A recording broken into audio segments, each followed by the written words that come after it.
when they are consuming your minds and your thoughts and your dreams, from the angels to the demons and to the mysteries unseen, there is no need to worry. There is no need for dread. It's just time to discuss the thing at the foot of the bed.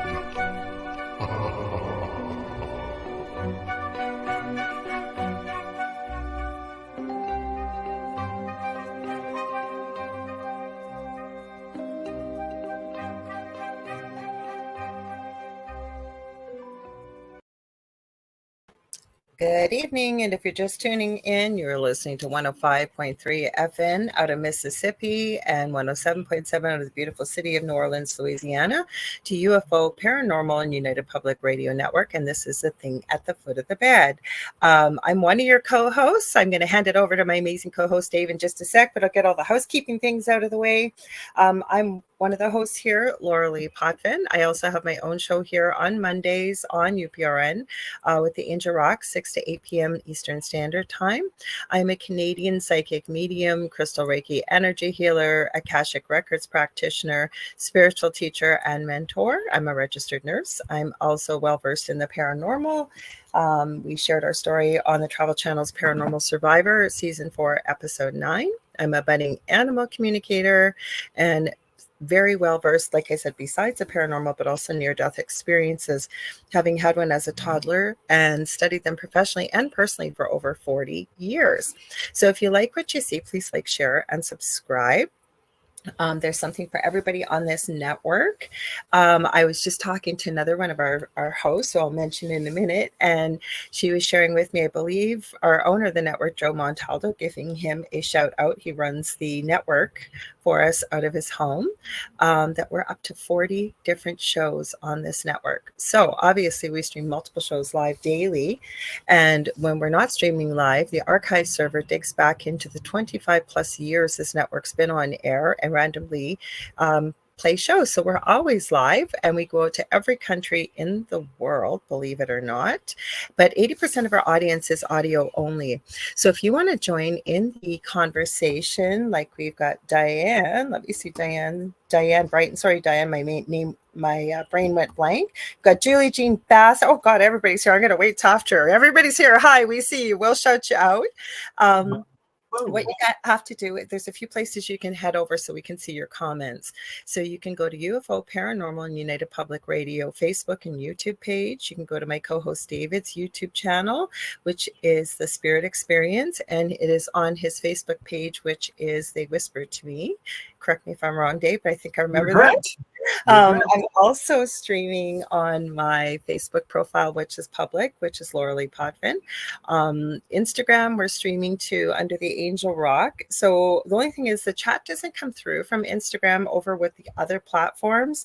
So I will pop over back and forth and try to remember to shout you guys out, because I don't want you to think we ignore you, because both the Angel Rock and this show, it's very audience participative. Without all of you, there would just be me and Dave having awesome conversations, which we do, but we love what y'all add to the conversations.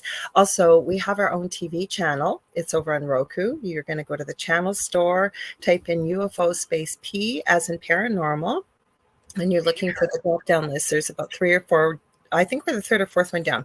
So you're looking for UFO space paranormal and United Public Radio, and many of the shows are streaming over there, so you can watch it on your TV. I believe it's through your Fire Stick, and there's other ways you can do it as well. Also, I think I remembered everything. Let me see. I think I did. But I do like to add this in.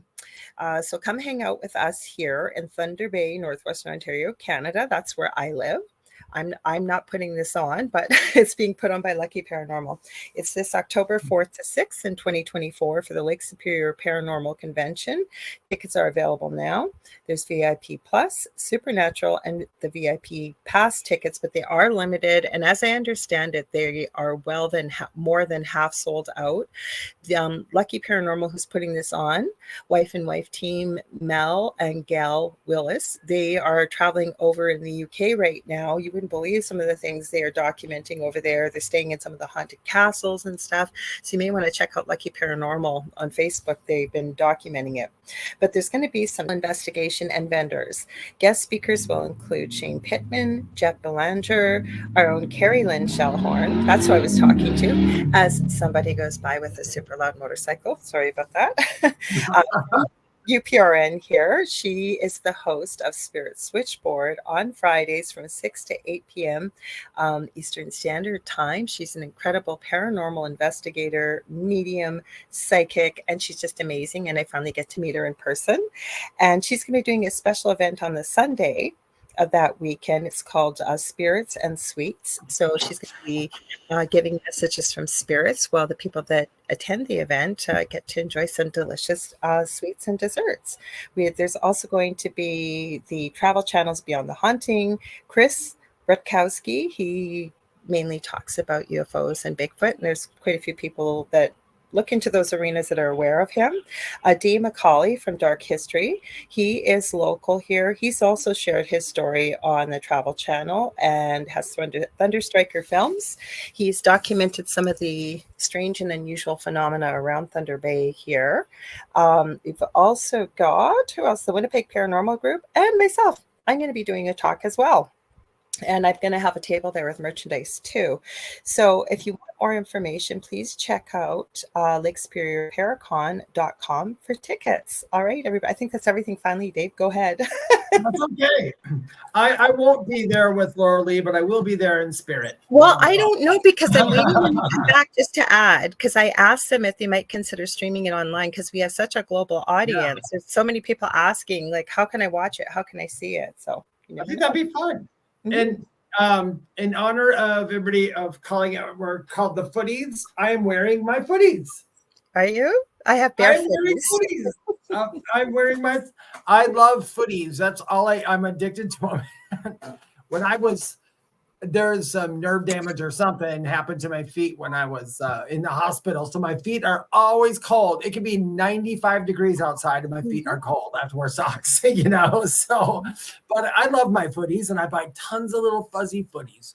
But anyway, my name is David Hanzel. I am a spiritual medium, channel, pet communicator, spiritual advisor, spiritual counselor, so on and so forth. A lot of the same things that Lorilei does. We kind of share in the stuff that we do. She does a few other things that I don't, and vice versa. Other than that, it's about the same. Want to welcome everybody for showing up. Don't forget to tell them about our group. Oh yeah, by the way, in our group where we have the word footies that come from. If you go to Facebook, you can look up the thing at the foot of the bed and you can join that group. In that group, we post a lot of the videos and stuff that we show here that the listeners can't see because, obviously they're listening. And but you can see them in the group, and you can also post your scary stories, scary pictures, or they don't have to be scary. They can just be, nice paranormal or questions or show ideas. Yeah, anything you want to put, just go ahead and feel free to put it in there. Nicole had asked me about the storms. Nicole is also in the same state that I am in, and we had just like it's been happening. I mean, all over the country, we've been having storms everywhere. You've been having them in Canada as well, correct? No, not like that. We did have snow, which is unheard of for one day. But no, I'm in shorts and a t-shirt right now, and we don't usually get weather like that, though. Yeah, like, here it's swept through.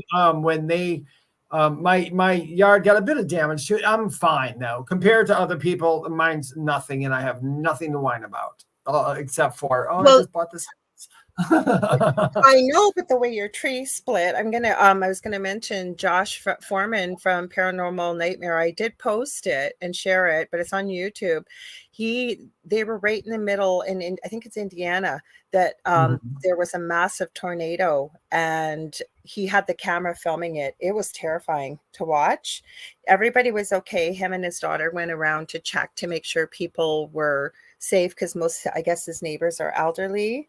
So, but I saw somebody that's in my Facebook friends. I don't know them well. We're just traveling same circles. He had posted, he lost everything. He just posted a picture of Oh us. no. It was terrible. Yeah, here we didn't. Kings Mountain didn't get hit by a tornado, not that I know of.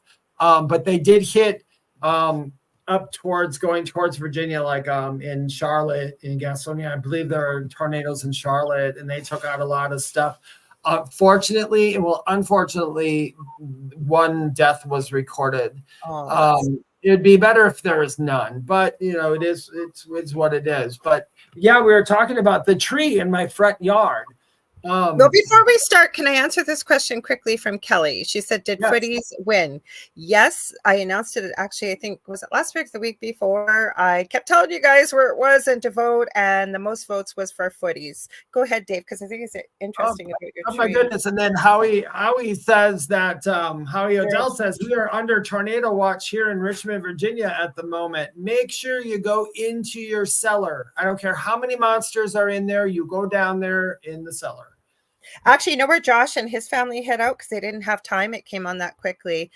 They hid in the closets upstairs. Really? Yeah. They do. Our storms here, how it went. Me and my mom were driving around. We drove over to my house here in Kings Mountain, which is about 20 minutes away from where they live on the highway. And we drove over here. I bought a patio chair or something like that. And I put it in bags. She looked at my house, what I did to it lately. And then we got in the car. We were going to run down the road to one of these big grocery stores and get a salad. And then we decided it's looking a little dark. We just got into Gastonia, stopped at a General Dollar or some little store, and it hit. It went from complete daylight to almost complete darkness at like it was, 8, 9 o'clock at night. And then the storm hit. And we were stuck in a lot there, and it was moving. I mean, the car was literally just moving back and forth. Hail started hitting. Right after it ended, we pulled out of a lot. A transformer blew up right as we were going out. And so we watched all the sparks blow and everything. And then I came home and I was like, oh no. But my tree split. The way it split, it looks like it peeled. It's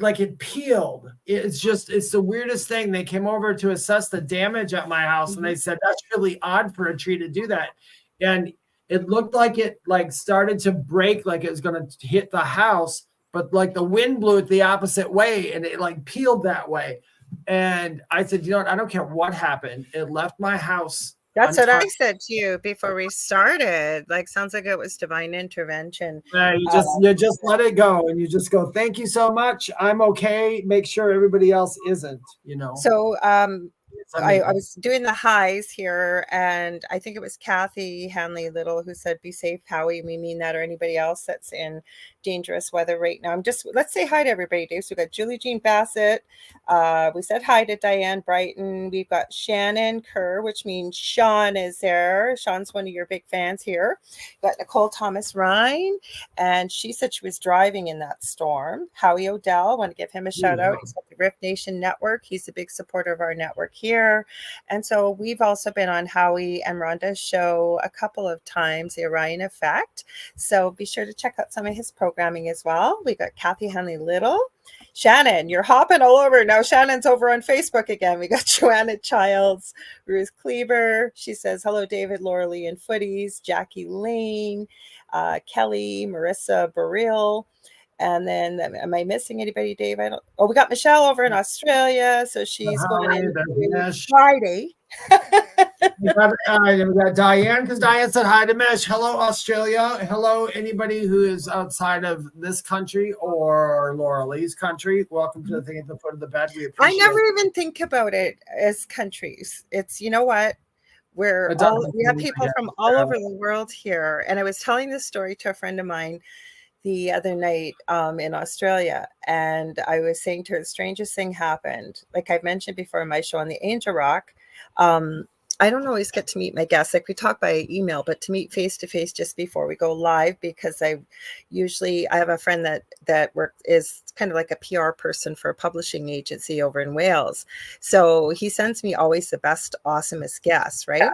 So the guest, I think I might have said this before, this guy that came on, He's retired, and he was talking about near-death experiences. He'd never had one. He'd written a book, but he'd done a ton of research on it. And he was a lawyer.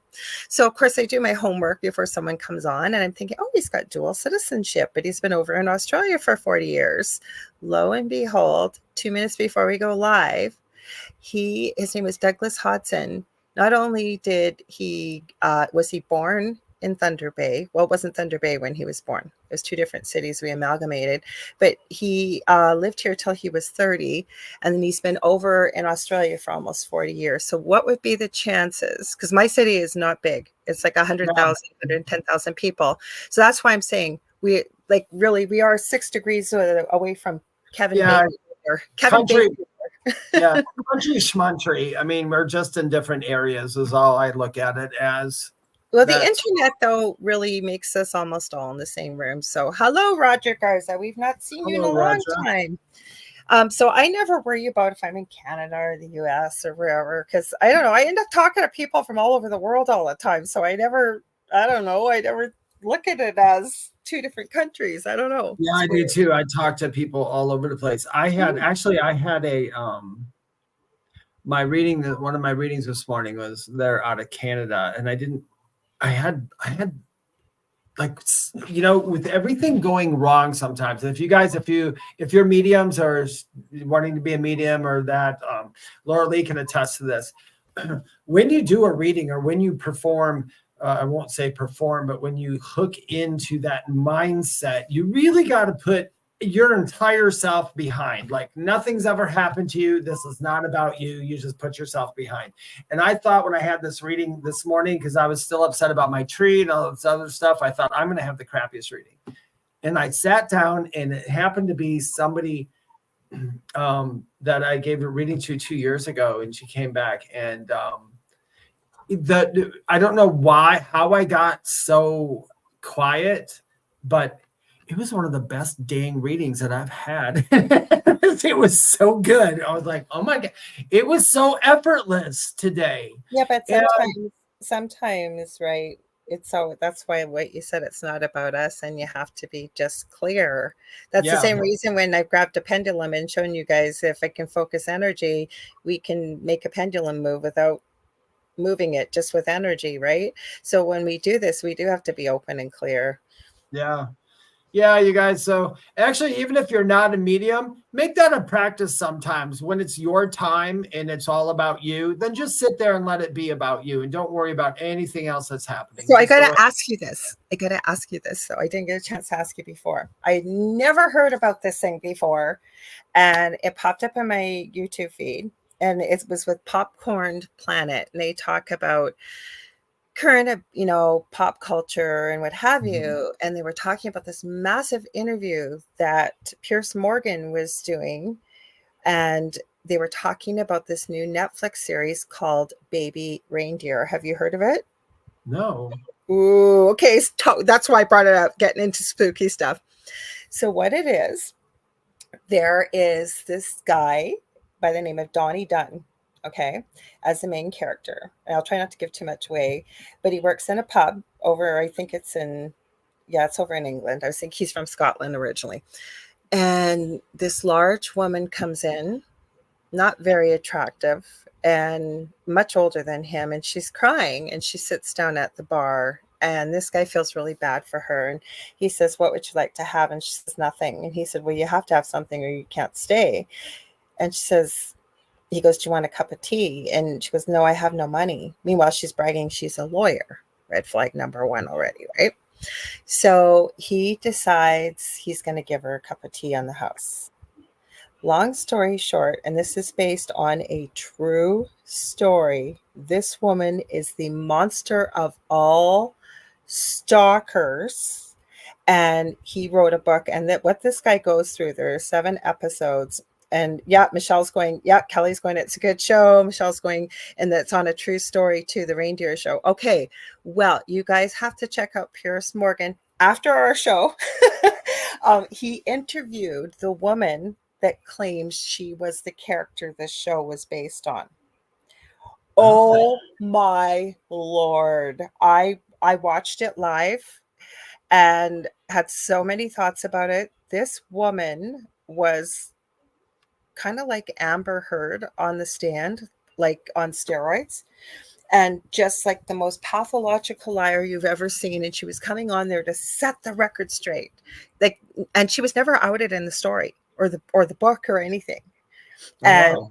and she's going to sue Netflix, and she's going to sue oh my God. It's literally like the way I was watching this just before we went live, the discussion about it, and people were describing it, that it really was almost like watching a car crash. It was so painful to watch that interview, but you couldn't look away. And what this guy went through, it is a crazy story. Definitely viewer discretion advised, but it is mind-blowing. Like, this woman sent this guy over 3 years, I believe, over, oh God, don't quote me, I want to say 41,000 emails or 141,000, and like Wow. went after his family, went after anybody that knew it. She ruined his life. The police would not take him seriously. He almost lost his job. He lost where he lived. And she would sit outside his place, and the police would do nothing about, like, for hours in the freezing cold. Like, I won't give too much away, but it is a crazy story. So, like Michelle goes, like a train wreck. You have to keep watching. You do. Once you start it, you'll have to keep watching it. I binge watched it yesterday, like, because you got to find out, like, what is this about? But this woman has now put herself out in the public. It is like, and you know what? Like we always say in the paranormal world, sometimes real people are scarier than the paranormal. I think real people are most of the time scarier than the paranormal. And you know what's really creepy about that, too, Lorilei, is like you said, it's based off a true story. And well, she's claiming it's not true. Yeah. But it's she probably, like, you know it's probably not is? as uncommon. It's probably okay, but not. you know how Pierce Morgan is? Like, he's like a pit bull, right? Like, this woman got violent in the story, like really violent when she was called on her BS. So he didn't push her too hard, but he just asked a few questions, and she gave away, like she says, I didn't even really know him. I never sent him anything. And then she finally kind of changed her story after about 5 minutes, that she only sent him one letter. But I didn't know where he lived. Well, how did you mail someone a letter if you didn't know their, like, this? What it is literally just insane. Sorry, I didn't mean to cut you off, but I wanted to throw that in there because no, you didn't. That's what I was saying. No, that's what I was going to say. I mean, it's scary that, how these things actually do happen. They do. Yes. And as a man, like he kept asking the police officer, like he kept saying, like, if I was a woman and this was being done to me, well, you're not a woman, so it doesn't matter. Like, this guy, like, some of the things that, like, when you first see it, which is a really good lesson too, right? Not to judge people because we don't know where they've been. Even some of the stuff I was watching, they kept going like, dude, some of this stuff is your own fault. Like, I never said out loud, I was thinking it, hearing spirit saying, reserve judgment. And as you see his story play out, it becomes very clear why he did the things that he did. And because it's not just, there's a whole bunch of things that are compounding in his life. Talking about things going bad in your life. Like, this guy had everything going bad in his life that possibly could have. He wanted to be a comedian. Michelle goes, he was nice. Guess this is why people can be standoffish. Yeah, he was. I think he was very empathetic, but in a strange way, it was almost like nobody seemed to notice him because he was kind of a quiet type guy. He plays the lead, the guy that wrote the book. He plays the lead in the movie. And the acting in the, or not the movie, in the series, the acting in this is phenomenal, like phenomenal. And it's terrifying. It's quite the story, but scary with people. Definitely.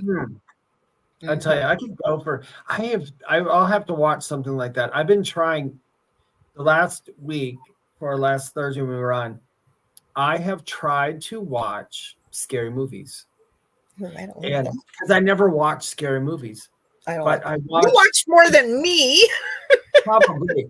I did get myself, I was so bored because I am so weird when it comes to just sitting watching a movie. I have zero attention span for it. It is so funny. I don't understand. No, I can't sit and watch a movie. I got to be doing something else while I'm watching something. Oh yeah. Okay. And I sat on this chair and I made myself a pizza. It was in the afternoon because it's like, I'm not going to watch a scary movie at night just because. By yourself? Yeah. I don't mind, but it's like I'll keep getting up and doing stuff. So I made a pizza. I sat down and I watched what was the name of the movie? Talk to Me. And Talk to Me was a movie that came out, I think, last year. And it's about these people have this hand. It's an arm. It's like this much of it. And it's like that. And it belonged apparently to a psychic or a medium or something. And it was cut off them. And if they put the hand on the table and you take your other hand and you hold on to it and you say, talk to me. And when you say that, a spirit appears in front of you. And if you welcome them in, then they can take over your body and give a message, but they can't stay for more than 90 seconds or they'll hurt you. But anyway, I started watching this. It came off interesting. And then as it went along, it got so gratuitous and so boring and so stupid. And I'm sorry for the people who made that movie. The acting was good, but the movie was awful. I did not like it at all. At all. I did, however, watch another movie I watched was Renfield. And Renfield is the servant to Dracula in some of the lores. And Renfield was hilariously funny. It was funny, it was gory, and it had Nicolas Cage playing Dracula. And it was a pretty good movie. It was kind of fun. You agreed? You saw that movie? I couldn't understand it. Yeah, Shannon said the first one she agrees. It was a boring movie, and Kelly says I liked Renfield. It was great. Yeah, it was fun. Yeah, Renfield was fun. I mean, it was like, if you watch Renfield looking for some kind of realness to it or anything realness on Dracula and all that, don't.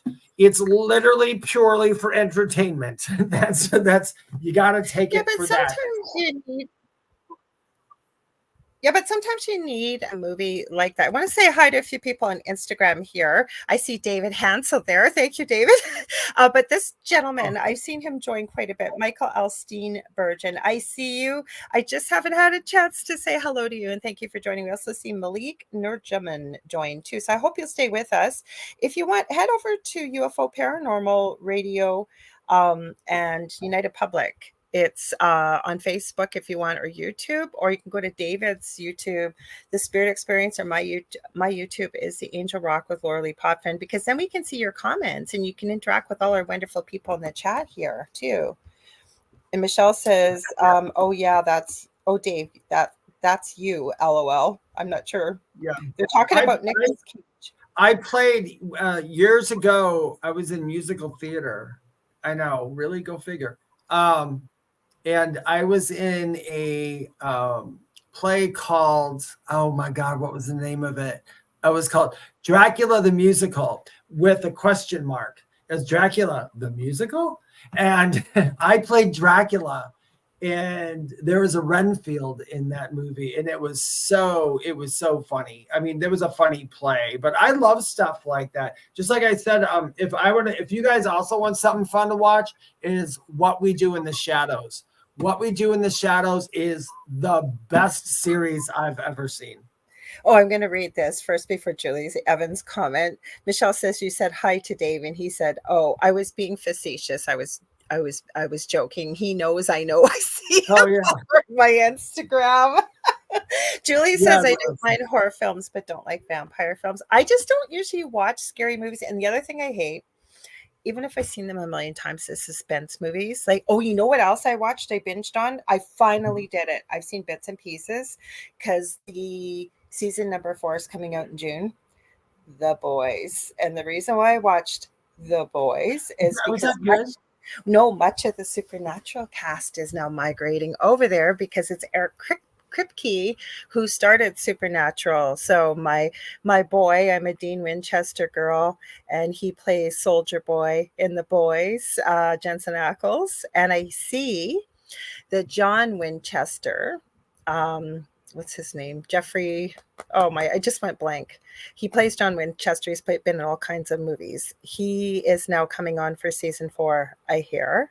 And they've got, again, if you guys watch Supernatural and you've watched The Boys, you know that the character Bobby Singer is named after one of the producers from Supernatural. Well, wouldn't you know, Bobby Singer from Supernatural is in as Robert Singer in The Boys, but they're not the same character. And there's still a Robert Singer that's a producer. It's like, what's with that name? Oh, Michelle said she was being funny too. Sorry, Michelle. Hi, Justin Curtis. Hi, Justin. You know, I'm going to say one more thing, and I know we won't make this show about movies, but I will say, for anybody who's my age, which is like 16, 17, but if you're yeah, 16, 17 times like 5, there is a show by Jim Henson. And I watched this one the other day because for some reason I woke up and it was in my mind, so I had to go look it up and watch it. But there's a show called The Storyteller, and The Storyteller was with who is the guy in Alien who got the alien popped up through his stomach? What's his name? Somebody here probably knows. John Hurt. I think it's John Hurt or something like that, or the guy who played the Elephant Man, John Hurt. He plays the storyteller, and he's like an elf or whatever. And he tells these stories, all the cool stories, these weird ones. And there was a story that it was about a man he's telling. There's like all old castle times, and they have the Griffin and all these other ones. And it was this man who there's like gold up in a castle, but it was guarded by all these devils. It was guarded by all these devils and all this stuff. And he was a gambler, and he said he was going to go up there and play cards with the devils. And so the part that gets me is when he goes in there, he sits in there all day long waiting for the devil to come out to play cards. And all of a sudden it gets really dark and there's just the candlelight. And then like 8 of them just come out and go, and then he plays cards with them, and it's so funny. He's got this magical sack. But that is a really, really good show that shows a lot of like the old fairy tales, and they're brought to life.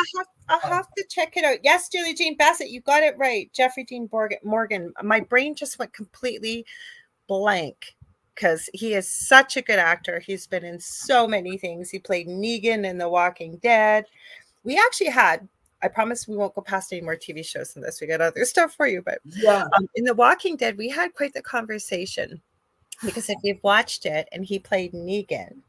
And I forget what Andrew's name character was. I can see him, but he was the main character. He was the law enforcement, and he was running against all the zombies and stuff. And then the bad guy Negan comes in, played by Jeffrey Dean Morgan. And my partner Del and I were discussing this, and we were saying, now imagine if the story had started and been told from the perspective of Negan, from Jeffrey Dean Morgan's perspective, and then switch it that the main character now walks into Negan's perspective. We would have a completely 180 position on because Negan was really bad. Like everybody wanted him to be unalived and get rid of him, and he was twisted and he was crooked, everybody thought. But was he really, or was he just really trying to? Rick Grimes, thank you, Rick. Yeah, Rick Grimes was the main character. So imagine if Rick Grimes came in where Negan did into the story, and the story was always about Negan. Right? It's all about perspective. Yeah. Now let's talk about zombies for a minute. I have some Skinwalker stuff too. So I tagged you. Oh, okay. You got some Skinwalker. Okay, we'll do some Skinwalker stuff. But zombie things, I know a lot of people. I used to be fascinated with them. When I grew up, I watched like some of the original zombie movies where the zombies were really slow. And then the one movie that got me, and I don't remember, it was a remake of the old Walking Dead movie. And I went and I seen it on a date, but I remember the end of it was really disturbing because these are the slow zombies and all that. And yeah, when they got a hold of somebody, they, did bad stuff to them, whatever zombies do. But at the very end, they showed people. They had the zombies like hanging from a tree by their neck, and then people who weren't zombies were hitting them with clubs and all that, and they were doing all this. And the question came up. They said, "Who's the real monster in this?" Mm-hmm. And it's like, and it was true because the zombies that were slow walking weren't literally just going after people. It's just when people got in the way, it was a bad thing. But it made so much sense to me with zombies. Like if they were living things. I get so confused with zombies because there's so many zombie movies out there. Some of them are disturbing and I don't like Zombies are dead though, and it's supposed to be a virus that reanimates them, from what I understand. Yeah, that reanimates them. There's Yeah. a worm out there. Get a load of this. I can't remember the name of it. It's long and black. It can go into pet water bowls and all kinds of stuff. But how it reproduces is it basically commandeers a cricket or grasshopper. Oh yeah. It's a parasite. Insides of the whole little insect and forces it to go over to the water, basically usually to a waterbed of some source, running water or slow running water, to lay the eggs, and then it dies once. And obviously the cricket was always done. It was done from the minute it had been connected with this thing. So it's basically animal zombieism is what they've been talking about. Yeah, that does exist. Yeah, I'm not a big, I can tell you this. Well, in my wheelhouse or in my perspective, I don't think the whole zombie thing will ever happen in the way that the movies say it is. But I did I loved Zombieland. I loved Zombieland. I saw it, yeah. Double Tap. I thought Double Tap was the second one was really good too. It was fun. I like fun zombie movies like that. I've seen them, but then again, if we look at the premise of a zombie, that if you no longer are basically brain alive, but your body is in some way moving still, right? There could be other ways. Our bodies can, because I've explained to people. Sometimes animals. And I don't want to cover your ears if you're really lighthearted. This isn't bad, but like if I remember one time I saw a squirrel got hit by a car and it was just flopping on the road, and I got so upset. I was sitting by the side, and I've done many meditation stuff since then, and I'm told, and from what I know, is that most times that squirrel left right before that tire hit, and what we're seeing is the animated body without the soul in it. And I asked, why are we still have to see that? And they said, because it brings compassion to people by seeing that. Some people, it stirs up emotion in people, and that's why it's supposed to be there for. But I don't know. Well, I believe that it's not going to be like, if something like that ever happened, I'm not saying it is, but I don't think it's going to be like what we see in the movies either, right? But yeah. Did you ever see Warm Bodies? No, I've heard about it though. Warm Bodies is anybody go watch Warm Bodies for a zombie movie. That movie will kick your butt with zombies, because this is about a person who was a zombie, a regular human, fell in love with that zombie, and that zombie remembered who they were, a human, and came out of being a zombie. It's just it's a fun movie. Oh, I heard about that one and I wanted to see it. Now, the one that I can't remember that I saw, it was from the UK, and it was the guy that played, it was a Frodo or Bill, I can't remember, but he was in the Lord of the Rings series, and Martin is his first name.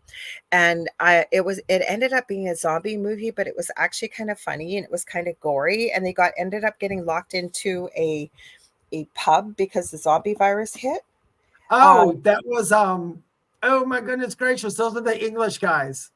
I know. What was the name of that? Do you remember that? I didn't even think about it. No, I seen it, and they also did. And it was funny, but it was creepy too. And does anybody remember that movie? Who's that? Shaun of the Dead. Shaun of the Dead. Yes, that's what it was. That's a funny movie. Shaun of the Dead kicks butt. Yeah. Okay, so Julie's an animal communicator and shamanic practitioner, and she says, animals often leave their bodies prior to death. My dad left his body before he died as well. Well, you know what, though? And Dave and I have talked about this before. And then we're going to get to Nicole, because I did. She says, I watched the paranormal files she shared, and I did, leading into Skinwalker and stuff.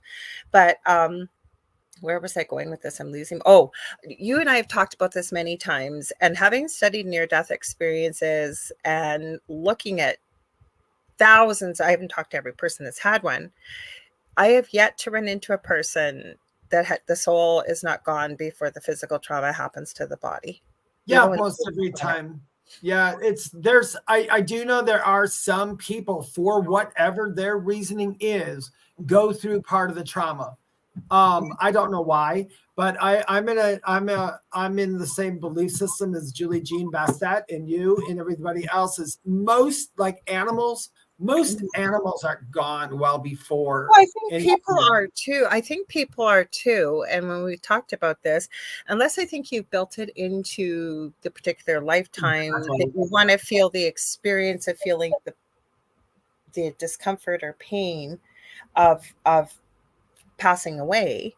We've talked about this many times because we talked about the guy with the parachuting that you contact, and everybody leaves before the actual moment, unless again you've contracted to experience that final experience. Yeah, I think the only time most of them, from what I know and from the ones I've talked to, the ones who did experience the pain usually ended up not dying because of the fact that was part of the spirit. They had to go through and feel that pain because they decided to stay or not leave or whatever. So the physical body goes through some pain. But yeah, most people, animals, but I don't like to tell people that because I don't want people to run around and just hit squirrels going, oh, or they're going to leave their body anyway. No, don't do that. That's still not a good thing to do. I don't think anybody would do that. And if they do, they've definitely got bigger issues. And yeah, they do. They do. I'm sorry. If you do that, don't watch our show. Like Diane, you said you found yourself floating over your body. Yes, but did you feel the pain of leaving your body? And some people have had some very traumatic exits.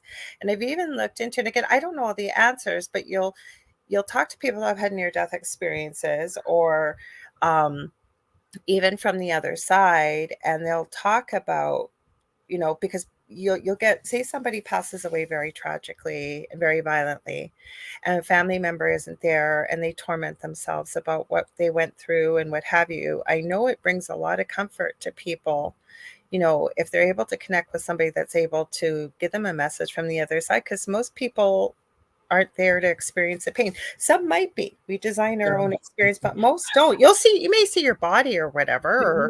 Yeah, the only thing that I've ever come across in like my mediumship readings is sometimes, okay, today, the woman that I spoke to, I feel their stuff, and it's not like I kind of feel it, like I kind of think I feel it. I mean, I literally feel it as if it's happening to me sometimes. Well, not all the time. Tap into what the physical body felt, because as a medium, it helps the person identify with who we're connecting with, so they may know why they passed away for a certain reason, right? That could happen, definitely.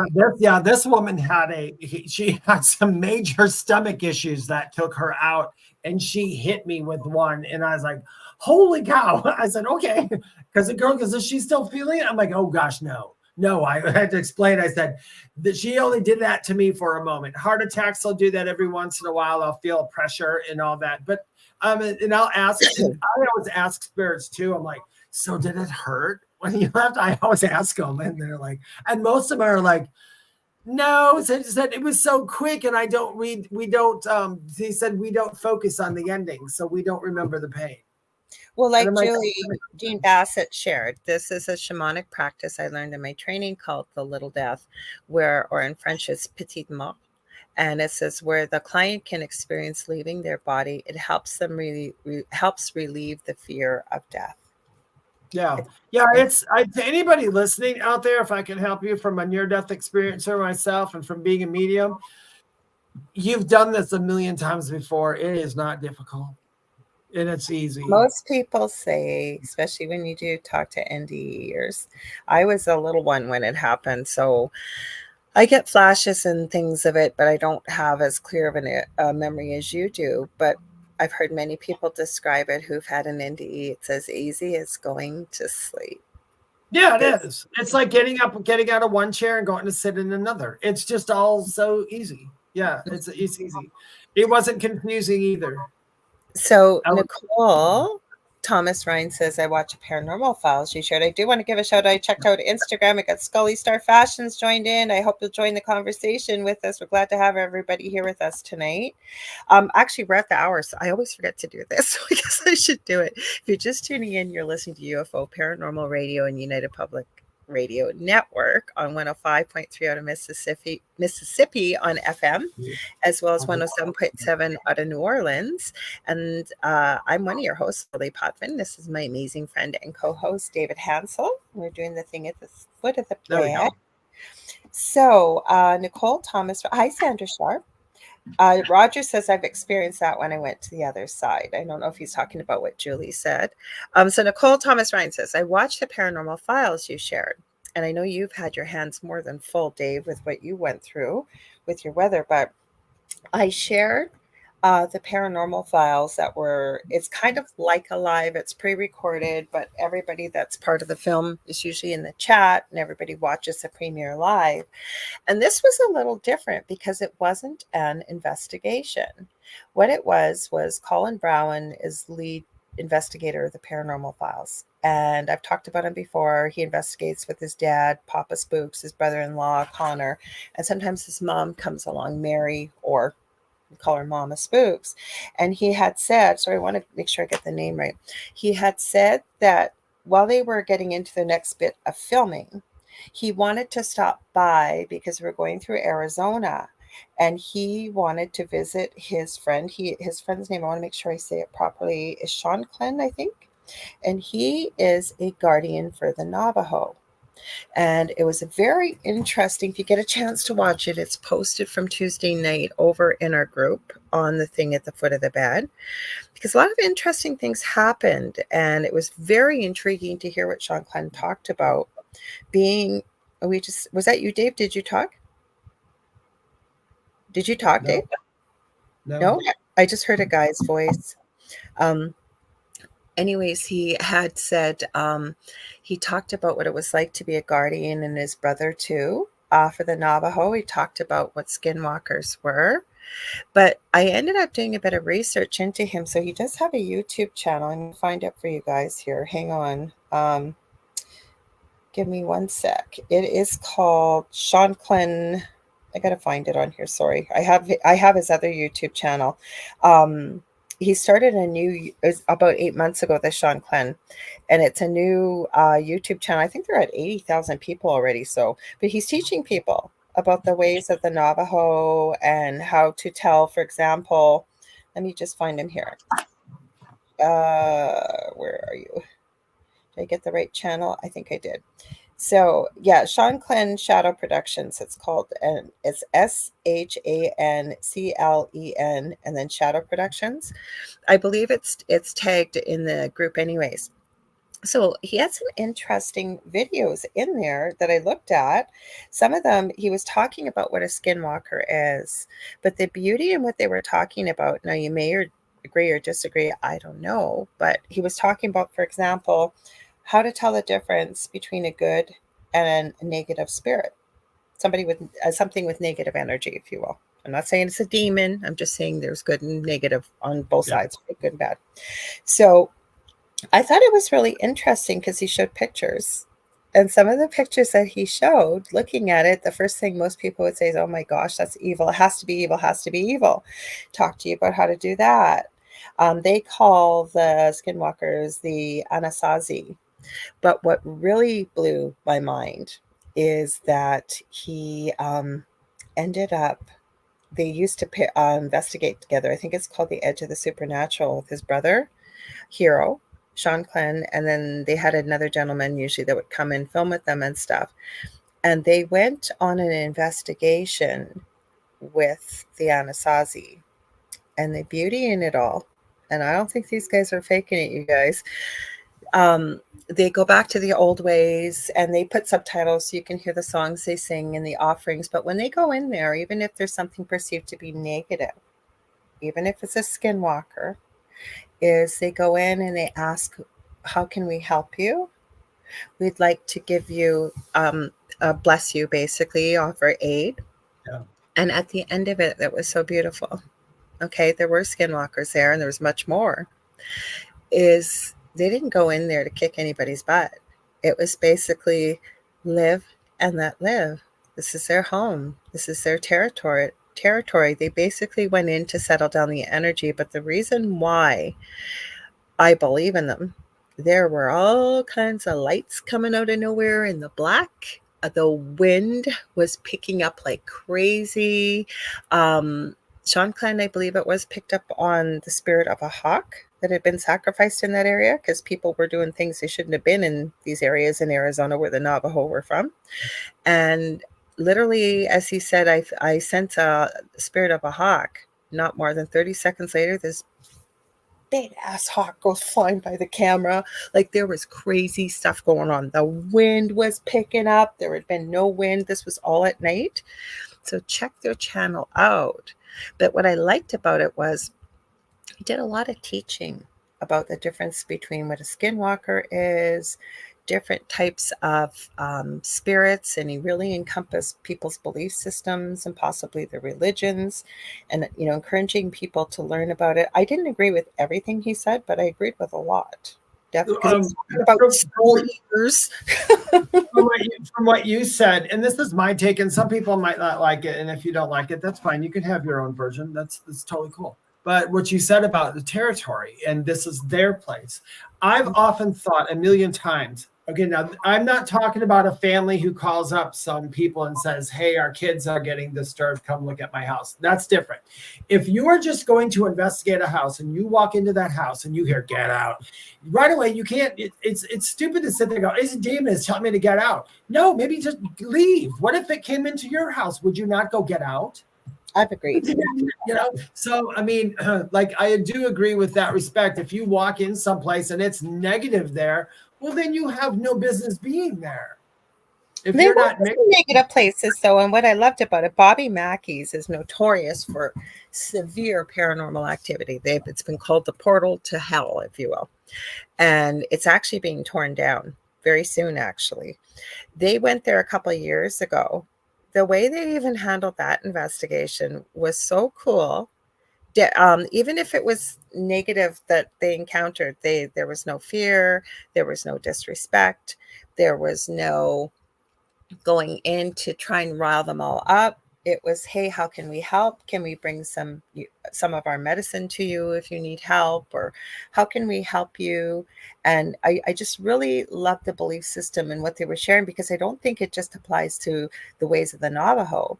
It would be beautiful to see the rest of the world looking at this and even seeing what they're sharing with the rest of the world. Instead of having Mr. Tight T-shirt wearing gentlemen showing the world that everything's a demon, and we go in and we yell at it and we provoke it and we go in to kick butt, really how to treat with respect and to offer assistance and help, and learning how to use your senses, for example, to tell the difference between something that may look scary, but instead of using your eyes, go into your intuition and see what you feel. It was a really cool exercise he provided. Whenever I used to do an investigation, or even if I go into houses now, or even if something is in my house, because there's always shit in my house, and that's okay. There's nothing hurtful. But the first thing I do when I enter that, my first words all the time are, hi, I'm David. That is my first words every time. I don't even care if somebody goes, if you go in there, there's been, somebody killed their entire family, and then they're in here and they possess people, and this, that, and everything. I'm like, okay, cool. I will go in there and go, hi, I'm David. I want to know why you're doing that. If that's what you're doing, I want to know, like, do you need some help? Do you want some help? And if you don't want any help, my butt will go right back out this door and you enjoy your haunting. But if you need something, I'm here. I'm listening. Mm-hmm. That's what I do. I mean, sorry, go ahead. No, that was it. So Julie said yes, and Diane Brighton said I used to bring gifts for the dead. Roger said I got a lot of those spirits. Now, the one thing I can agree with, it's a new concept I'd never heard of before, and we don't know all the answers. No, we don't. So, but what they were talking about was they had a different take on earthbound spirits, and exactly kind of what Diane Brighton said, especially if spirits don't know they were dead. And what he was talking about was how people that are going through, it's coming to the end of their life, and they start talking about, they see their mother or their husband that's passed away, or wife, or whatever it may be. And he was teaching that, they're not losing their mind. They're kind of starting to transition into the other world, and one foot in the earthly realm, one in the other. But he was talking about those that pass away very tragically or very quickly, or as he felt, before their time. And what I didn't agree with, but it's part of his teaching and his belief system, is he had said, well, that way the family on the other side would not know if you'd passed before your time. I don't believe that, because I believe that if you're on the other side, you can be in a gazillion different places, and you kind of know. But what he was talking about that was intriguing, this is the only thing I had a hard time reconciling with, but it was an interesting concept. They felt they have encountered soul eaters, as he called them. And he said what the soul eaters are there for is to make sure that there's not too many spirits wandering the earth, that they feast upon them. So he said, for example, say if somebody passed away, this is his example, not mine, and you suddenly find yourself and you're like, where am I? What just happened? And you see this beast down the street from you, and it's beginning to chase you. The first thing you're going to do is run for refuge. So maybe you're going to run into a house or something. And he was talking about not every house, but most houses have some type of talisman, depending on your belief system or whatever. So this was his thoughts and their belief system, that the soul eaters then wouldn't be able to enter the refuge or the house. So the soul stays there, the spirit stays there, because it's afraid to leave. And he said, otherwise the soul eaters go around and eat up all the extra souls, and this is how they feed themselves. So that I couldn't quite reconcile with, but pretty well everything else I could. I definitely could. I don't reconcile with the soul eater thing, but you know what? That's their thing. If that's how they need to see it. I always wondered though, half the time when we put words to something, sometimes I think when we put words to it, it's not matching up with that person's actually thinking about it, how they're actually seeing it. That's just the words they're using for it.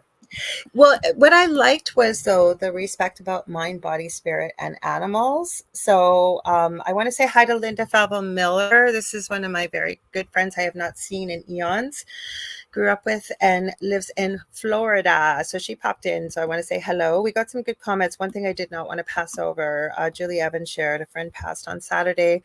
She had a big dose of morphine in the hospital before, was still a bit distressed. And I can tell you, having worked in palliative care quite a bit, it is very distressing to watch and to see, to go through. So I express my deepest sympathies and condolences. I know David does too. I know he's going to say it as soon as I stop talking, but I just wanted to say that. But you need to realize again that may have been the physical body, and the physical body goes through a lot of changes and a lot of transitions before it leaves this life. And it's very difficult for families to sit and watch this. It's hard for us as nurses to see it and watch it.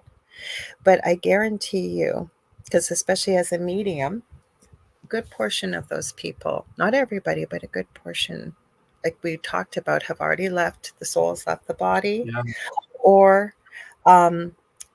it's like a physical reaction to what's going on with the medication, because they're able to tell us from the other side that, and they hear you still. Many have come through, and I know David's going to say this too.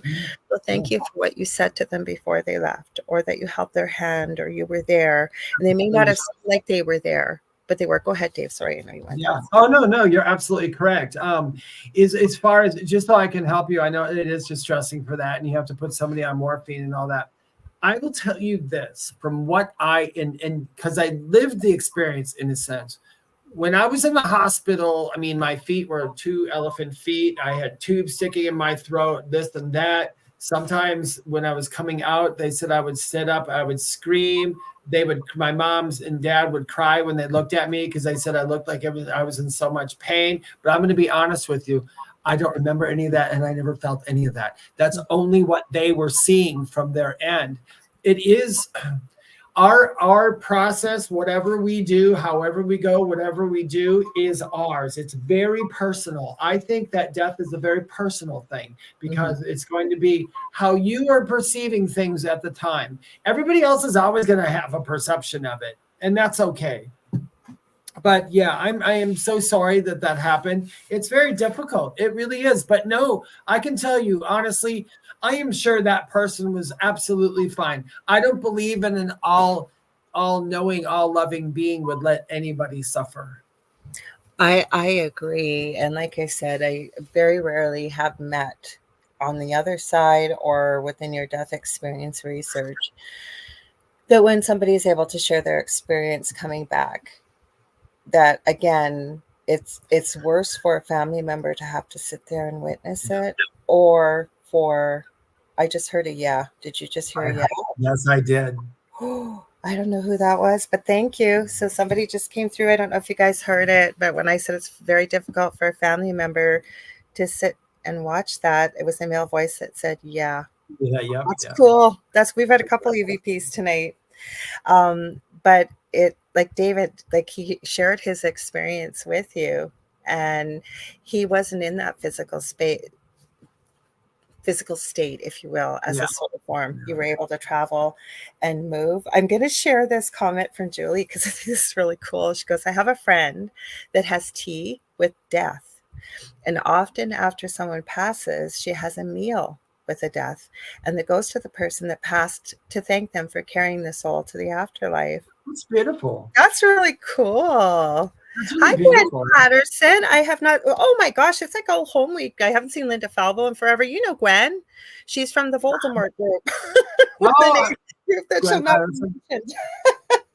Oh my God. Speaking of Voldemort group, I was going through it and I don't know why all of a sudden YouTube put that woman on my algorithm.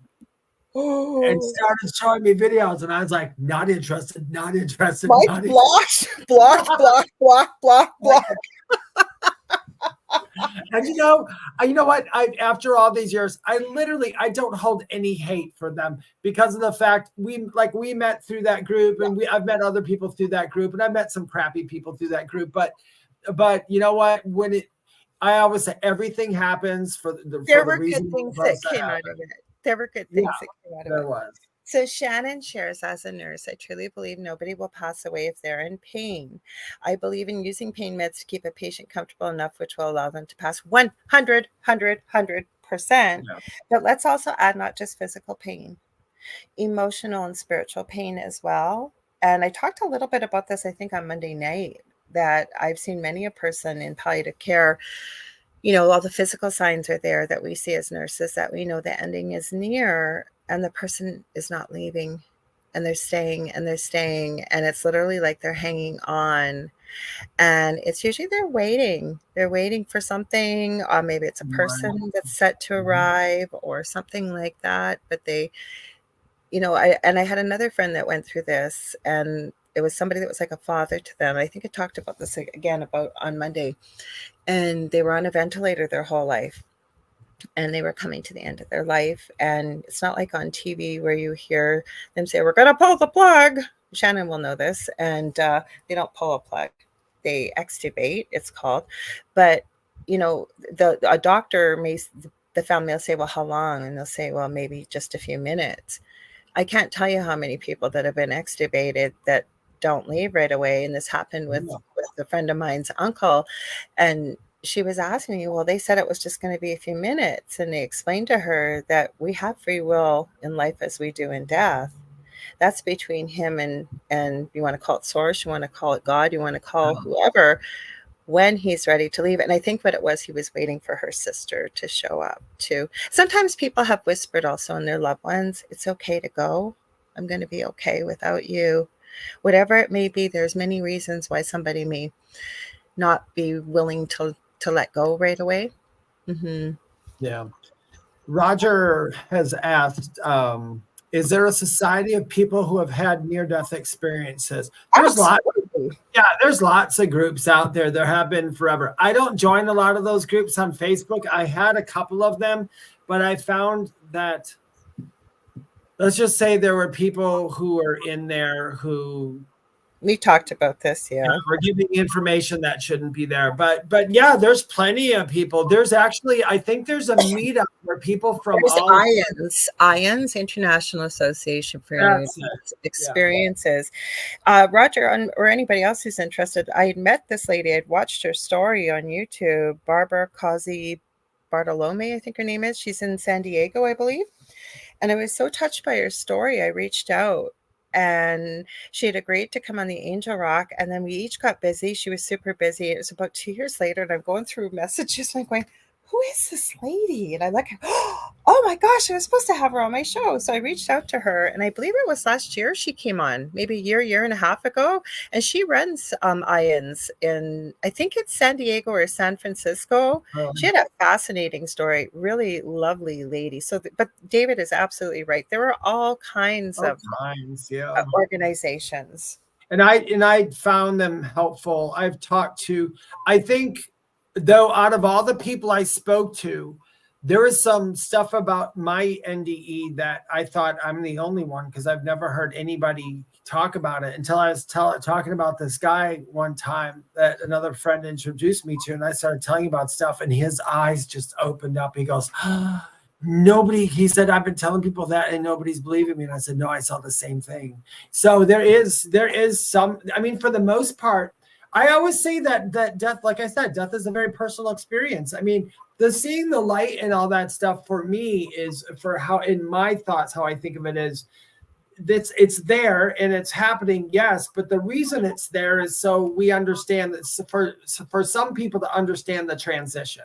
Because even like what Julia said before, sometimes you said it's because they are afraid of death or afraid of the unknown. And I've talked to many spirits that said, yeah, when they first got there, they were confused because they were told all this terrible things, and they're like, what, I'm fine, what's up, so they had to figure it out. So that does happen, but I'm a strong believer too that no matter how it is, eventually you remember and you know where to go at some point in eternity or moment or time, or however you want to put it. So I think you're okay. So we're not here to tell anybody to be afraid of anything, and don't ever think that somebody's being. I had to make a TikTok the other day because somebody was writing me all these things about how a medium was telling them because their son was mentally ill that he wasn't able to cross over and all this other stuff. And I was like, oh my gosh, people, would you stop telling people stupid stuff like that? That is not true. There is no mental illness when you leave here. There is belief system, but there isn't mental illness. So, no, but Julie is right when she says a lot of times it is because they're afraid of the unknown. That's the belief system. Yeah, that's belief system. Oh, yeah, your belief systems are there. I have found, and I've talked to other mediums too, is sometimes people who choose to, we'll just say, unalive themselves for whatever reason. There is no judgment. It could be fear of what's, there's religious dogma that may actually keep them earthbound, or I have found when I connect with them, because you are in a lot of pain, obviously, to be in that situation, to unalive yourself. And I'm saying it for YouTube terms. I'm sorry, I'm not trying to be disrespectful. So I found sometimes that people need to go into almost like a really deep healing to get connected back to who they really are in a soul form and start healing. Because, it's not just physical pain, it's emotional, usually spiritual trauma. There's all kinds of things. So that's what I have found. Well, the reason that you get your limbs back or your missing body parts is because you don't have a body when you leave here. Well, body, but that's what I tell people too. I always tell people, no matter what happens to your physical body here, when you go back, your physical body's fine, or your perceived physical body is fine. Because I remember kind of my etheric body that I was in, I guess, because you could say if I look down, like, because I was still aware, like as if I could look down or look to the right or look to the left, but everything, you could also look 360. But when I looked down, there was nothing there. Although the spirits who came to get me were etheric bodies. And then I saw myself when I was walking one time, and I looked down, and I remember seeing it looked like if you're looking through something sheer, like almost. You know what? Okay, one thing I do want to, it's like old home week tonight, you guys. I'm so glad all these people are dropping. We got Joanna Garfey McNally. Haven't seen you in forever. So nice to see you. Very welcome.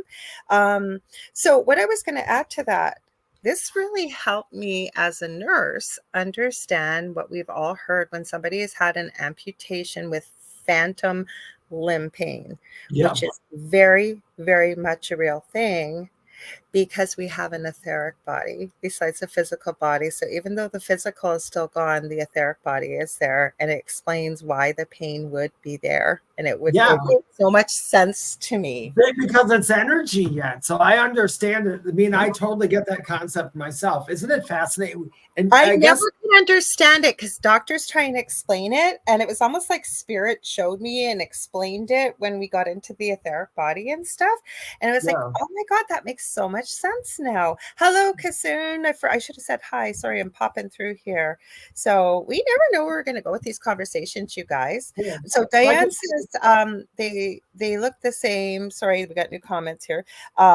Yet not young. That's not true. Hey, Jonathan Keyworth, because I have to tell you, just from my own personal experience, and I know David is going to tell you very similar, is sometimes they will appear just as the way they looked when they passed when we're doing a reading. So the person might recognize them, but I can tell you more times than not, if I'm going to see somebody in spirit form, they are going to show me what they look like when they felt the most amazingly beautiful, healthy, wonderful. And I'll tell a quick story, Dave. I'm going to tell a quick story.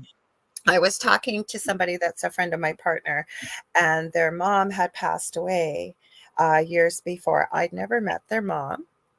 I could see their mom, and I started describing them, and they said, actually, you kind of look a bit like my mom. You kind of remind me of her.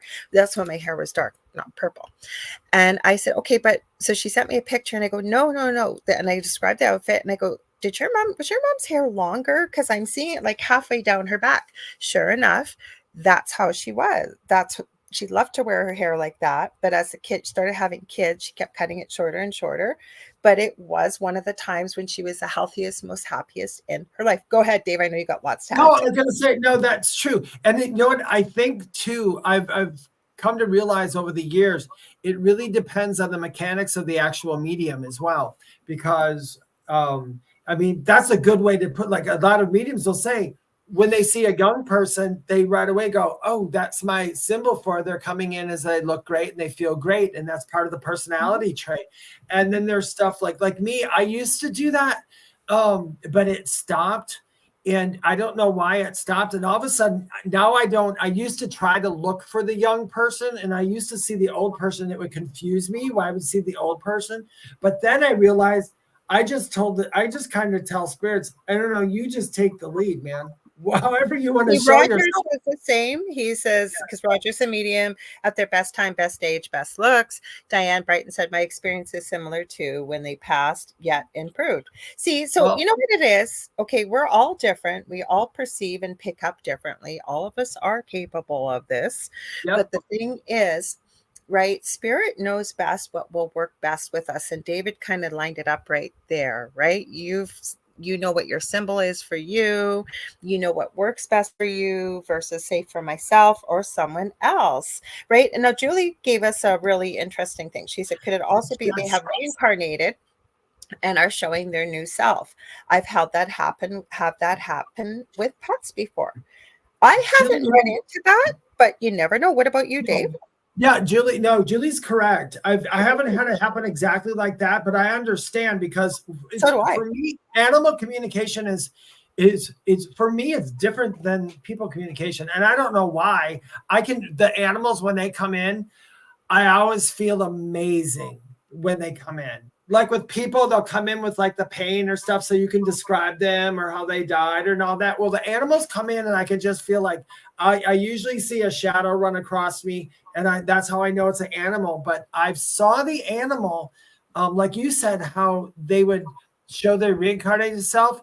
I've had animals show me themselves as they are on the other side, which like some of them will go like, I was a cat when I was there, but that's not my natural state. Mhm. And I would see that natural state and be like, oh, so you've been like a cat, a horse, you've been a giant cat, a small cat, a dog. But they do tend to come into me, whoever the person I'm reading for, they're going to usually show themselves how, so I can describe For them. me, learning this, my problem was listening to too many people about how it works for them. So it's a good lesson about what I said. Each of us are different and how we receive messages. That's all it is. Yeah. No, but for me with animals, you're right. You get into such a wonderful state of love and peace and joy because animals are unconditional beings, right? Of nothing but love. But for me, right now, the way it's working anyways, I need to pay attention to a lot of physical stuff, to smell, to taste. And I do this with human beings too. But I'm very clairaudient. So sometimes I'll hear it. Sometimes they'll send me a picture. You never know. It's just you never know. Yeah. I got to the point I used to just use one clair. Years ago, I just kind of used one clair. Now I just sit here and go, just give me what you got. Yeah, I give it. Kasoon said. Wait, I want to answer this question. I want to answer this question if that's okay. Or we'll do Kasoon first because I have something. Because this is the easy one. Kasoon had said, in animals like a newborn baby, no baggage. That's absolutely 100%. Good call, Dave. I want to answer this, and then I know Dave's going to throw this in. So Shannon asked, do children who pass away grow up on the other side? So there is somebody that I have followed, and her name is Jamie Butler. She used to work with Channeling Eric with Elisa Medhus. She now does her own thing. It's on YouTube. She does a lot of teaching. But the most fascinating thing is she channels two of her spirit guides. One is Grace with very calm, stately English accent. And then she channels Maitland. And Maitland comes in as a 6-year-old little girl. And I have watched a couple of the videos where Maitland explains why she comes through as a child on the other side. Now, to me, you have free will on the other side, just as you do here. So I believe, yes, I guess you could grow up, but there's no time on the other side. I think you can take whatever form you want to take, because even though you're a child coming into this lifetime, as a spirit, you are not a child. You could very much have had hundreds of thousands of lives. So does that make sense? I don't know if you can add more to that, Dave. I'm guessing you can. I agree. There's a big thing. I know some people will say, oh, if you pass away as a child, then you finish growing up on the other side, so on and so forth. Now, I'm going to tell you something. This is my personal belief system.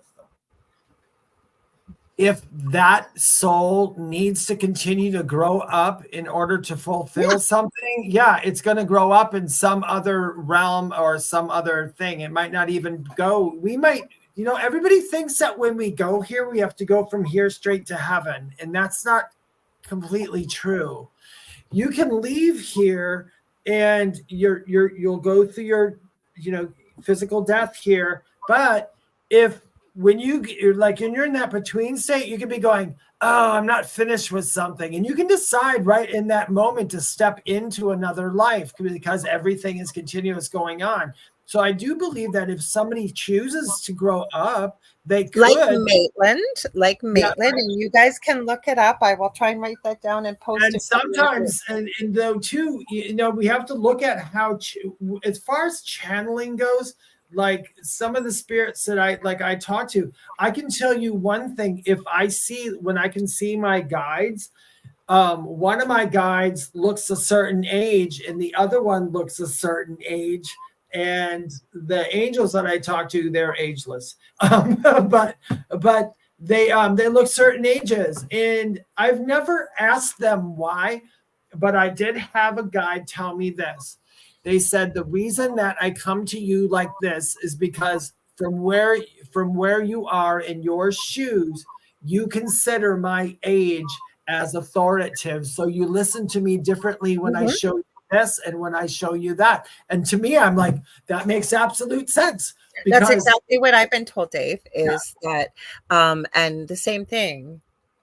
When I've seen angels, they don't have wings, but they've been shown to us as human beings that they have wings.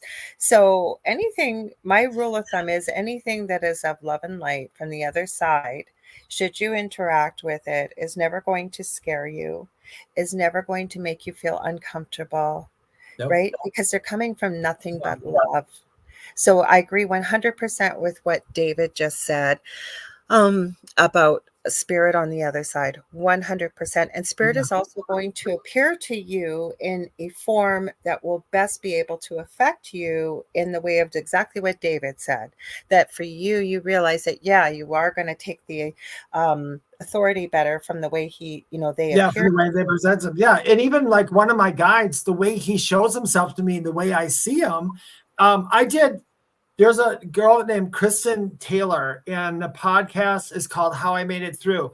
I did a whole bunch of them last summer for her, and my guide, she wanted to talk to my guide on these ones. And my guide described one of the times when he was here, but because how I see him. And she had asked me later on, does my guide always look like that? And I said, no, I'm just seeing one of a billion personas of this person. But you know what? It's all the same energy coming. It's just in different forms. I mean, it's literally, to me, I kind of look at it this way. We're constantly just putting on costumes. That's exactly what it is. I want to say, everybody I know tonight is popping in here. So this is one of my cousins, one of my gazillion cousins on the Potvin side, Carol Dagana. She says, my infant son was a stillbirth 2 years before my girls. My daughter, that is 20, she told me the other night she met him in a dream and that he was happy she was born, that he was glad the next 3 girls were born. I was so glad she shared this dream to me as they are 2 years apart. Carol, thank you for sharing that. That's really beautiful. I've had children come through who didn't stay for whatever reason with the mom, and the mom, that wasn't even in the reading, and I would just be sitting there with the mom going, do you know the little boy who's on the other side? He said, I'm so sorry. And she's like, wait, how did you know that? And I'll be like, I'm sorry, I don't have to talk about it. She's like, no, I want to hear. Every time they you know, the cutest things that they always tell me is, could you please tell my mom that she's still my mom, even though I'm not there? And I'm like, yeah. And mom always goes, really? I'm like, yeah, you have another child. That's still your child.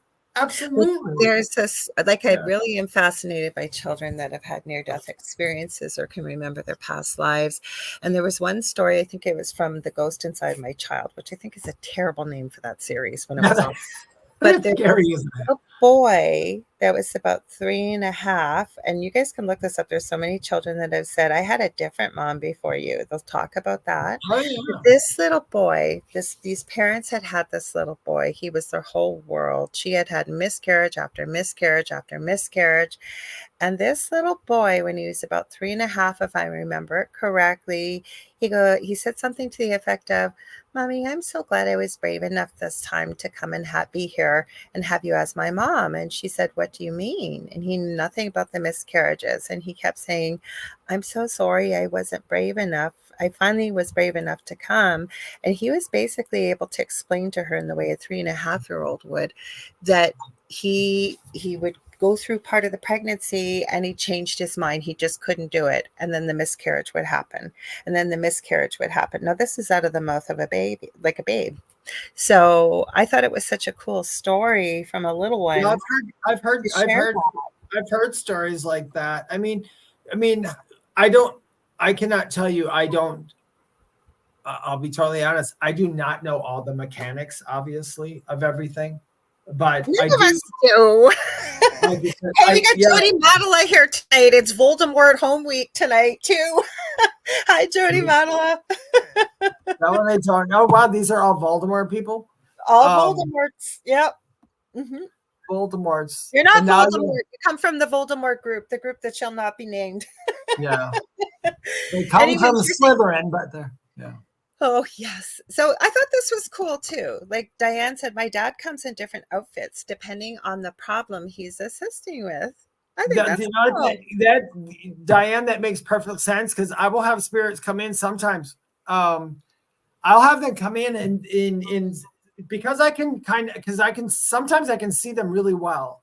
And sometimes they're more in the distance, but I'll have them come in sometimes, and I won't see I'll see like the hair and the face a little bit, the arms, but their clothes, they'll be wearing something standoutish, like one of my favorites was I had somebody come through it was a white shirt and it had stripes on it. I'm not sure, but that I knew it meant something. We could not figure it out, but I said, take it with you. I'm waiting to hear back from the lady. But it's odd that a spirit, if they show up, it's almost like they highlight that piece of clothing.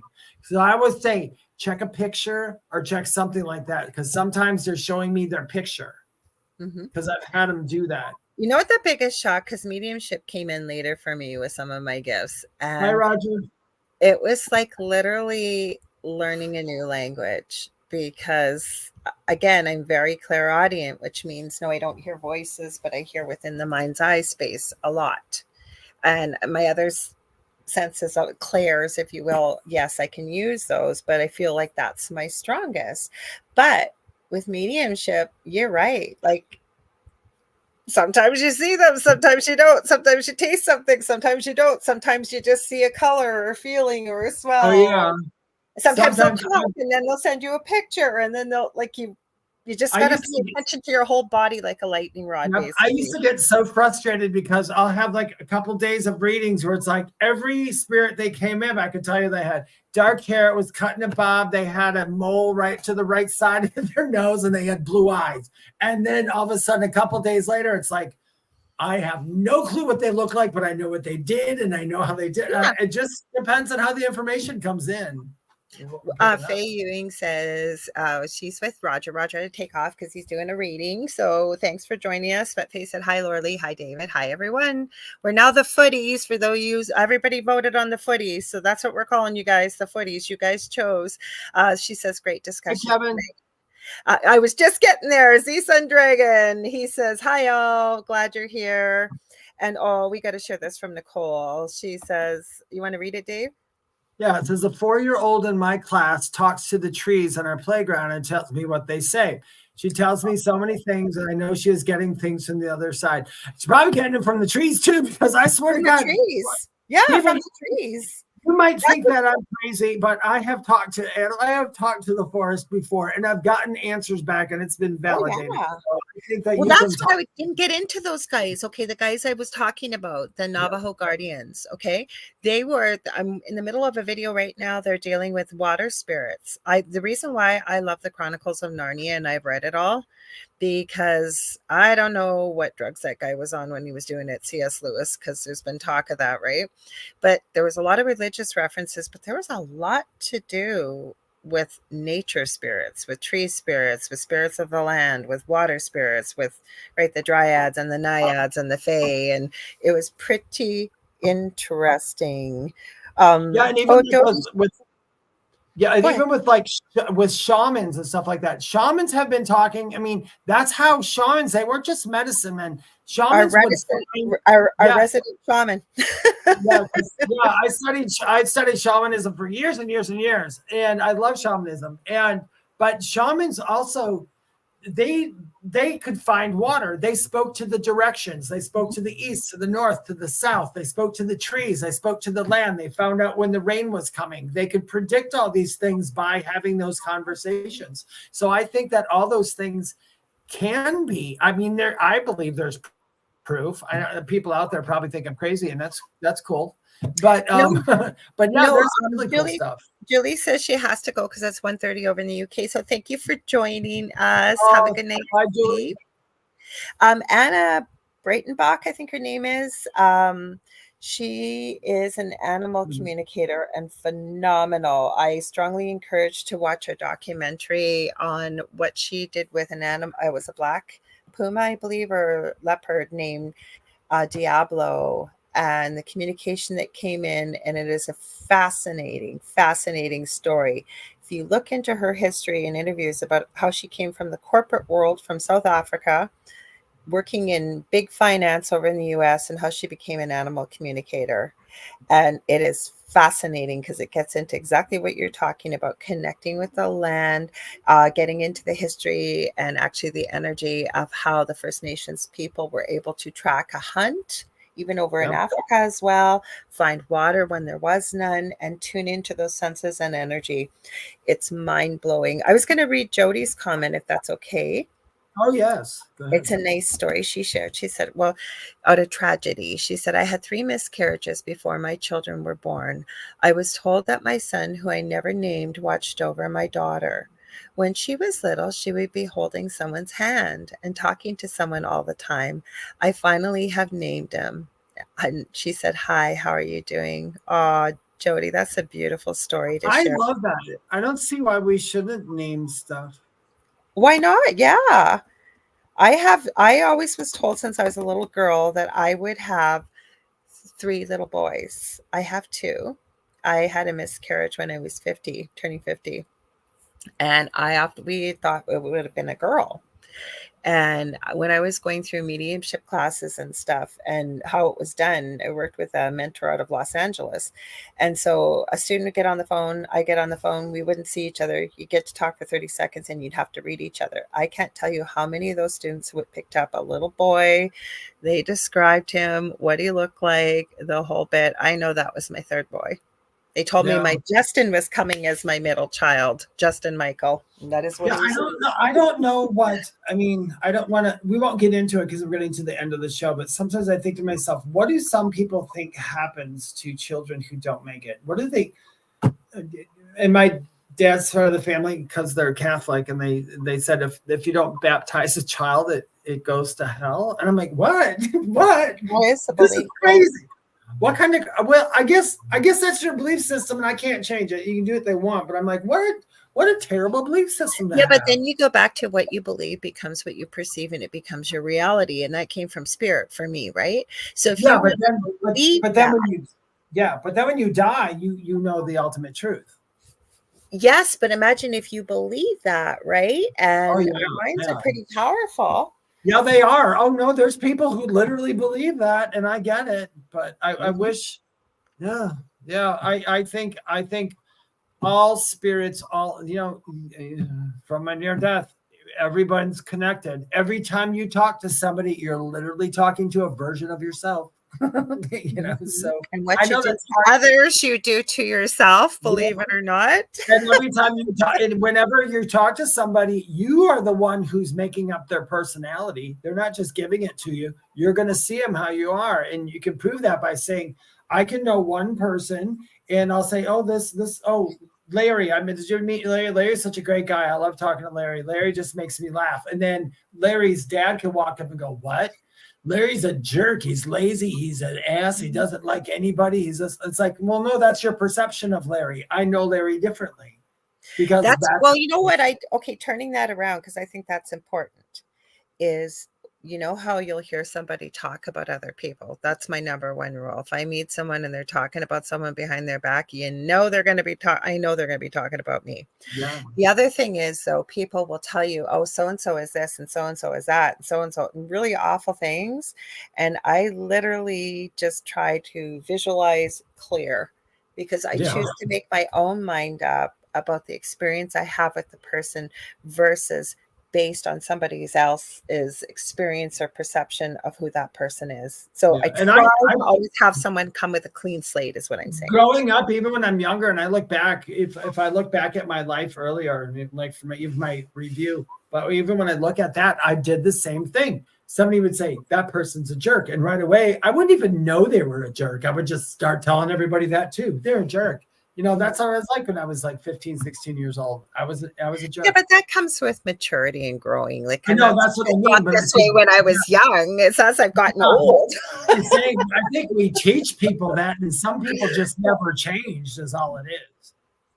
Well, Kassoon says true shamans fascinate him. He says they go out of time and space and see everything from a timeless perspective.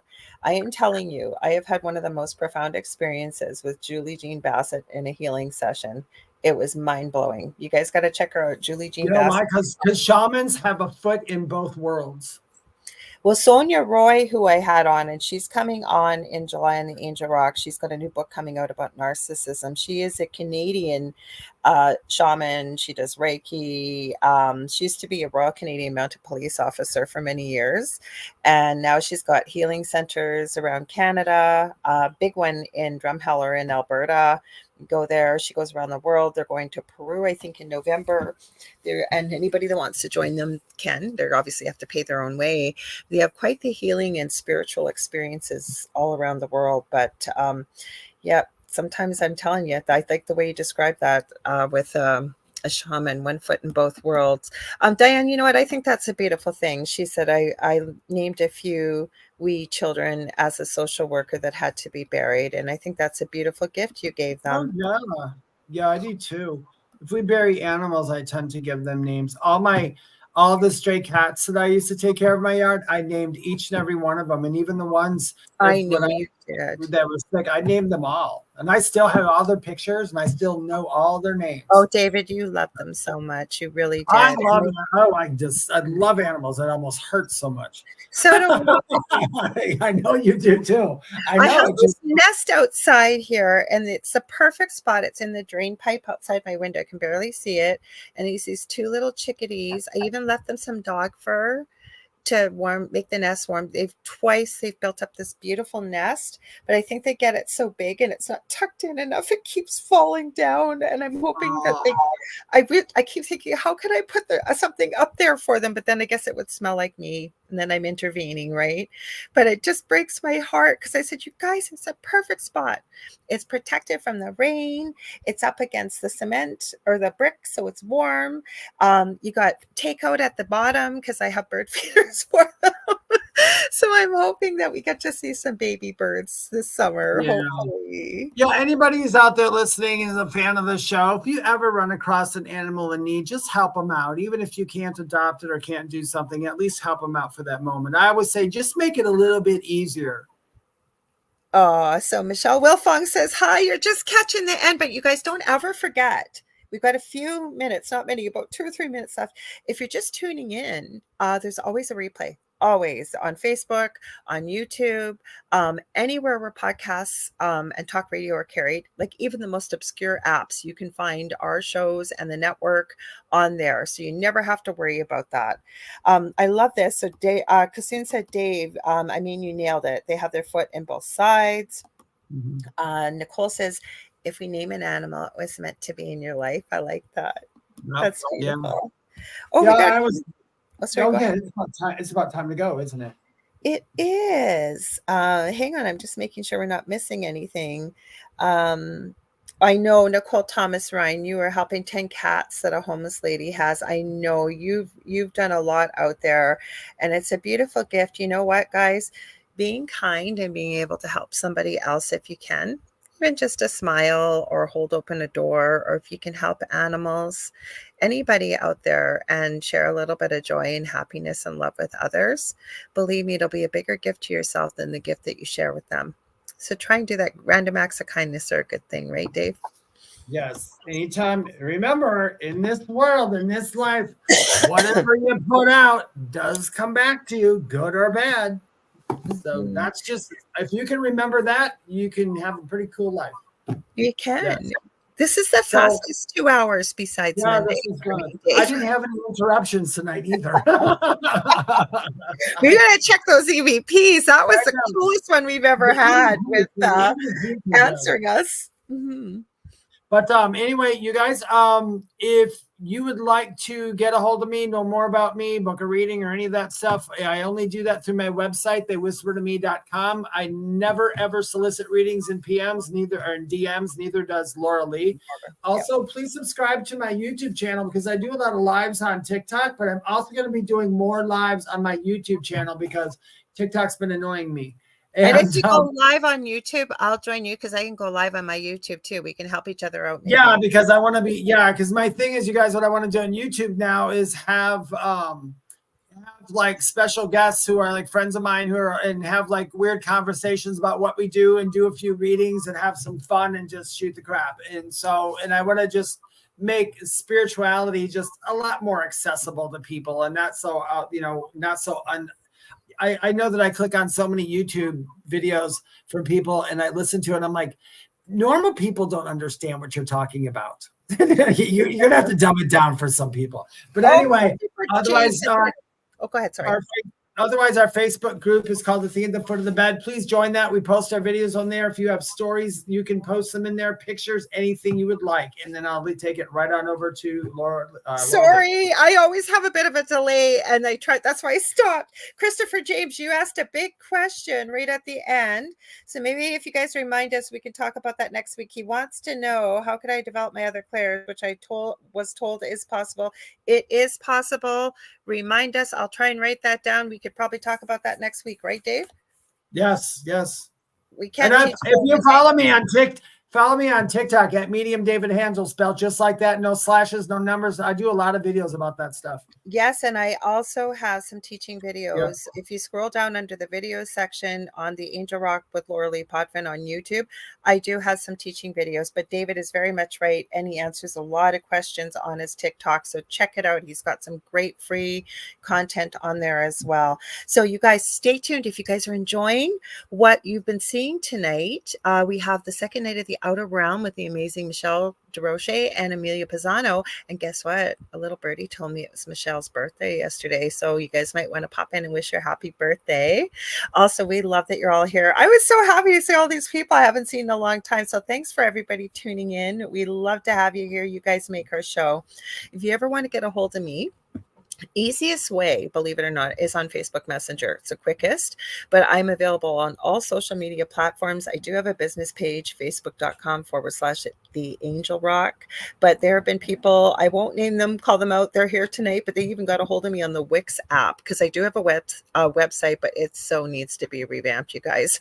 But I'm signed up with that. I'm signed up with the app. Also, I have two groups on Facebook, Paranormal University for all things paranormal, and the Angel Rocker Tribe for all things spiritual. I will be back Monday night with the Angel Rock, 6 to 8 p.m. Eastern Standard Time. I want to say it's Alfred Labramont Weber. Let me check you guys quickly, because he is an interesting guy. Let me tell you, I've never had him on. He's a friend of mine.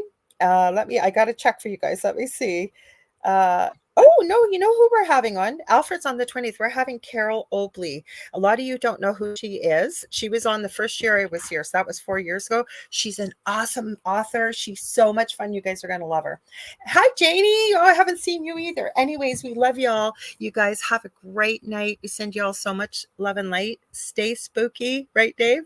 Yep, and join our group on Facebook. The Thing Join at the our Foot of group. the Bed. We're over 100 now. After 200 people, we're going to do some live readings in there. And by the way, tomorrow night at 8 o'clock Eastern, or 7 or 8 o'clock Eastern tomorrow night, I go live on TikTok on Friday night. Okay.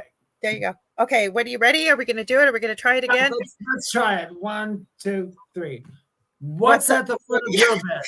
Oh, one of these nights, you guys, one of these nights, we're going to get it right on, even with my delay. Anyways, 10 years from now, we're going to get it. We love y'all. Stay tuned, you guys, and we'll see you next week. Okay. Take care. Have a good one.